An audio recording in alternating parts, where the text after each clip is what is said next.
If you're reading, you're too late. Because if you're reading something that someone wrote already, they had to do the research. It takes a year to write a book. You're at Yeah. least a year behind. How did you develop the skill of knowing where the next wave is? If you're going against the wind, you're going to have a really tough time. So you got to go where things are flowing, where the water is flowing. What I do know is another trend. You just look at statistics of people who are aging. The whole world is getting older. This is pure gold right there for entrepreneurs. I think that pay attention to this one.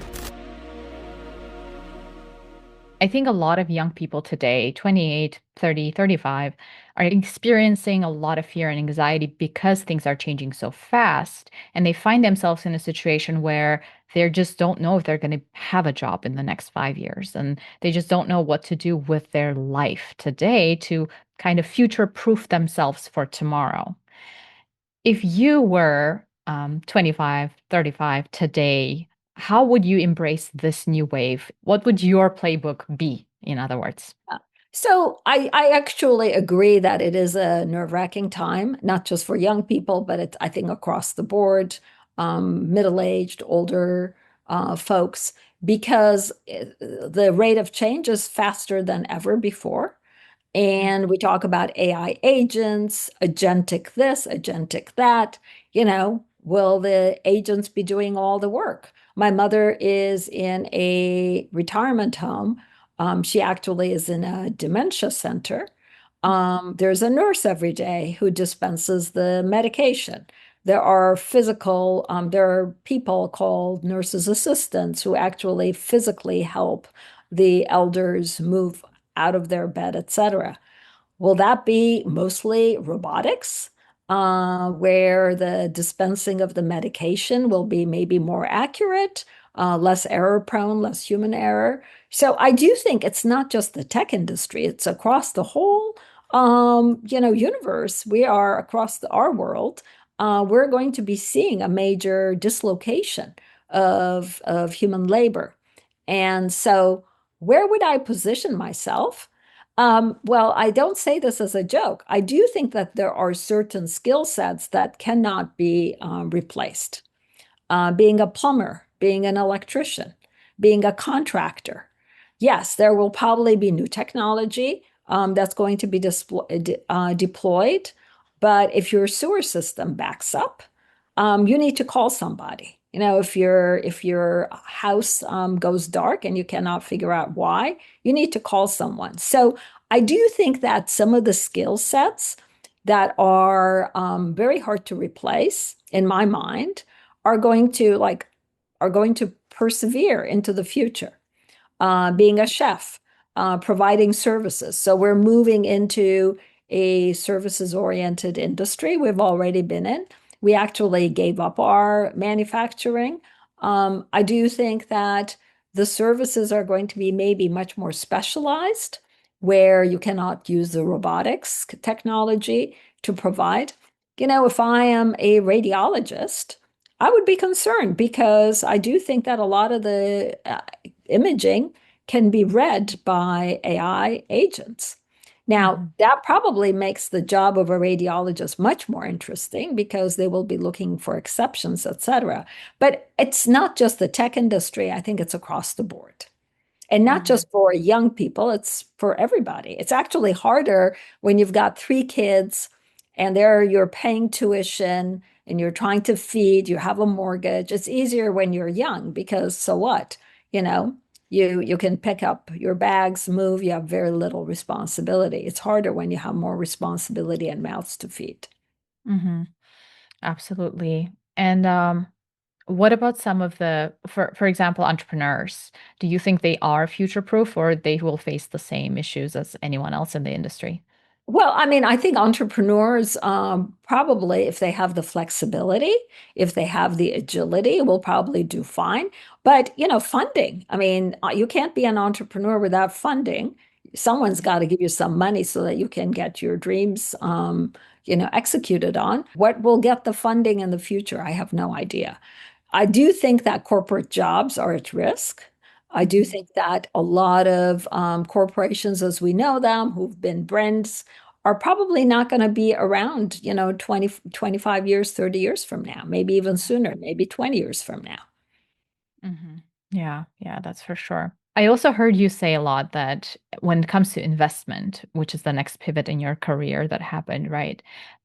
You follow your gut instinct. It's not always just the numbers. You obviously do Yeah. your due diligence and everything, but you always follow your gut instinct. Can you tell me more a bit? What are the variables that you factor in when it comes to making the decisions to invest or not? And then also, if you can look back at the startups that you have invested in and this gut feeling, what were some of the patterns that you could identify among the startups that you felt like this makes them unique? These are stellar teams that I want to invest in. Yeah, almost always, as I go about my day-to-day life and I'm looking, getting exposed to a lot of companies, a lot of industry trends, I always have in the back of my mind, subconsciously, a hypothesis as to how things will change.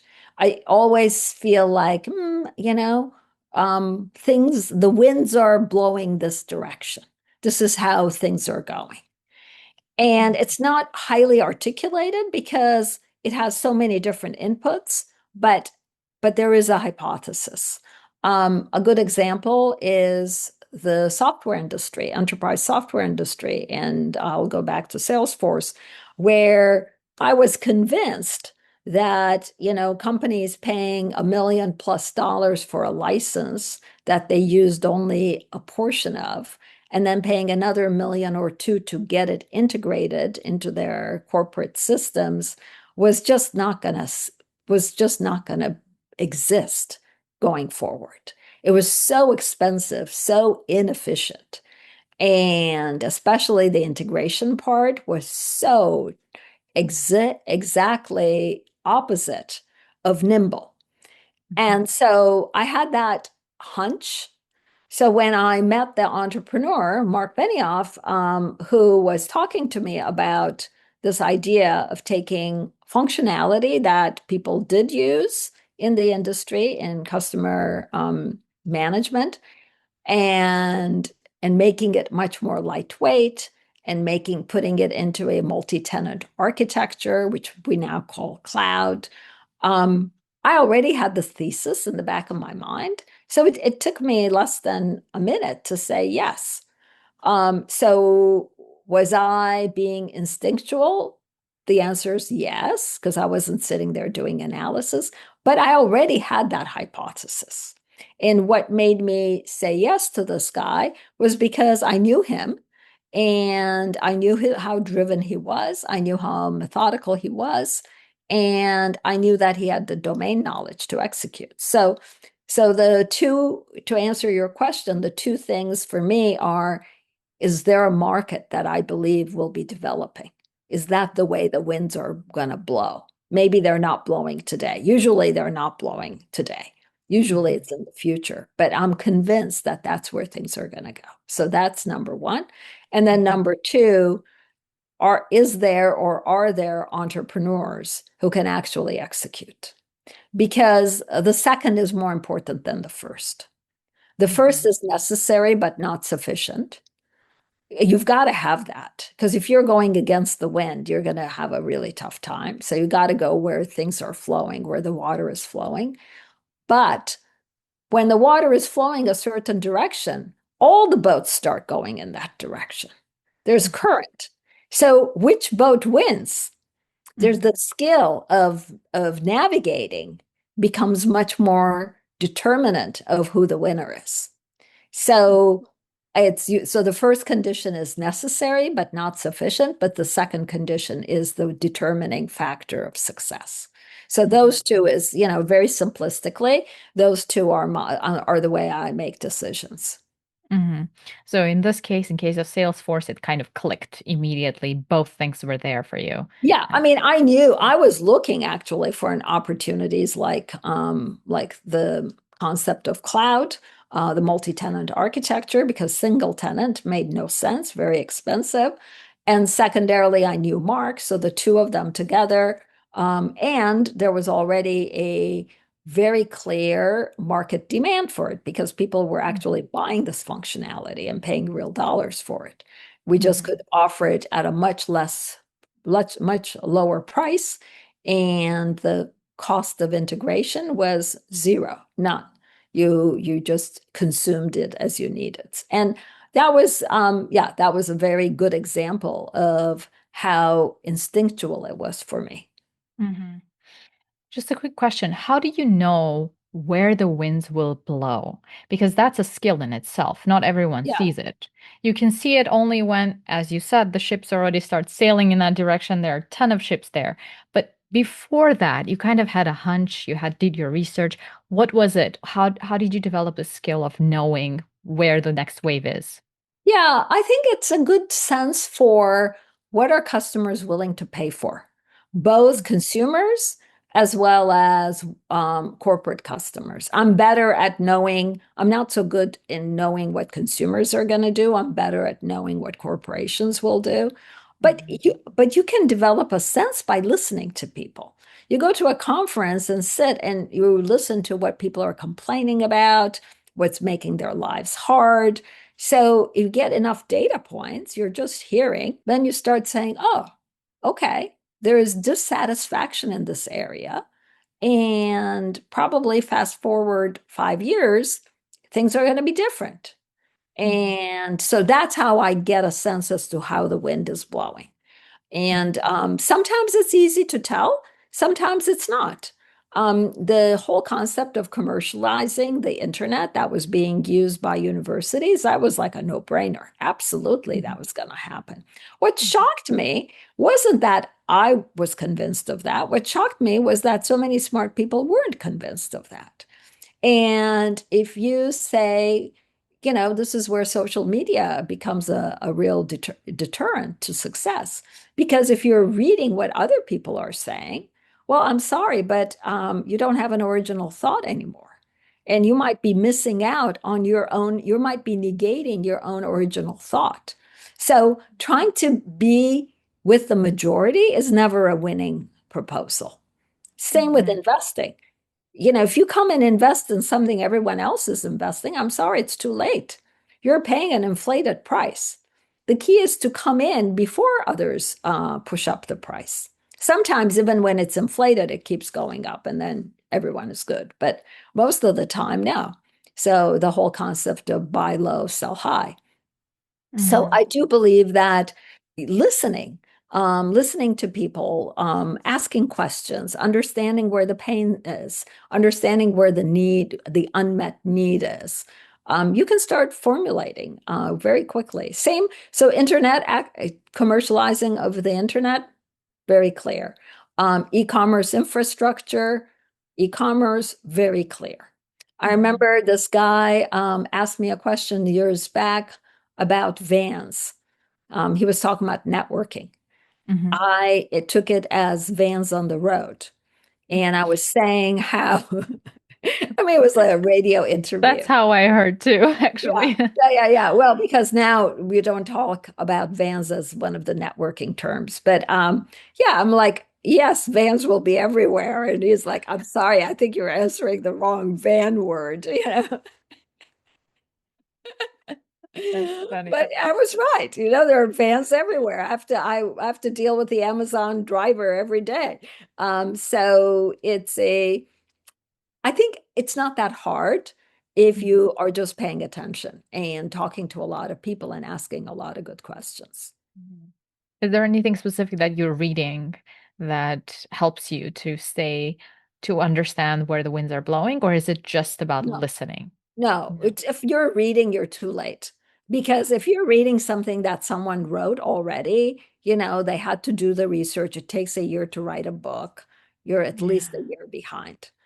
No, I don't read stuff to figure out how the world will go. Now, I do that just in the political realm sometimes, especially these days because it's so confusing to me. I want to know, we talked about you thinking about the next wave and how to identify the next wave. What is, what do you think is the next wave? Is it agentic AI or is it already last wave? What are we looking at? No, I don't Where's the think it's the future? last wave. I think it's going to be we're going to be trying to figure it out for a long time Hmm. because, it's going to affect every single industry vertical. Yeah. It doesn't matter what business you're in, you're going to use some level of vertical AI to basically first automate and then improve the way you run whatever you're running. So agentic AI and who knows what the next morphing of AI is going to be around for a long time. That I have no question about. And how we use it, I don't know. What I do know is another trend. You just look at statistics of people who are aging. The whole world is getting older, right? Yeah. Especially Western Europe, Japan, and the United States. We have very few senior services. Mhm. And I do believe that that's an opportunity that is just it's a momentum with the aging population where services are going to be required, where there's just not that much innovation. Mhm. And so if I were starting a company today, I probably would focus on that. Mhm. You could use all the AI you want to be able to make that world easier. I say it because, like I said at the beginning, I have a mother who lives in a senior center, and the needs are disproportionate to the service providers that they have. And so much of it could also be done through automation. Yeah. Yet there are not that many creative technology companies who are hanging out in these places and saying, what could we make? What part of this service continuum can we automate? What Mhm. part could we apply AI to? Mhm. On the medical side, there's a lot. I mean, I think if I were coming back to the world as a 20-year-old, I would study immunotherapy. That's an area that I'm absolutely fascinated by. Our bodies are so amazing. I studied biology 1 year, and then I switched to engineering. But I think it's left, my desire to study biology is still there. Immunotherapy, using our own immune system to fight a lot of the diseases, including cancer, which, Mhm. a lot of development is done. But that requires more specialized knowledge. That requires real education, real PhDs. Senior centers services does not. Yeah. And I just see very little startup activity in that area. This is pure gold right there for entrepreneurs. I think that pay attention to this one. My Hang last out question at for you. senior centers. Go visit your grandmother. Is hang out Exactly. all weekend. You'll get so many good ideas. And the demand is there. The numbers are there and they're getting bigger. People are living longer. Yeah. 20 years plus after 65. That is a very long time. That's a huge consumer group, a huge consumer market. Mhm. Yeah. Just go do your customer research in Right. senior centers. Thank you so much, Magdalena. If you're ready to make that 1 degree shift towards massive transformation, then hit that subscribe button and join the MetaSelf community because sometimes one idea is all that takes for a breakthrough.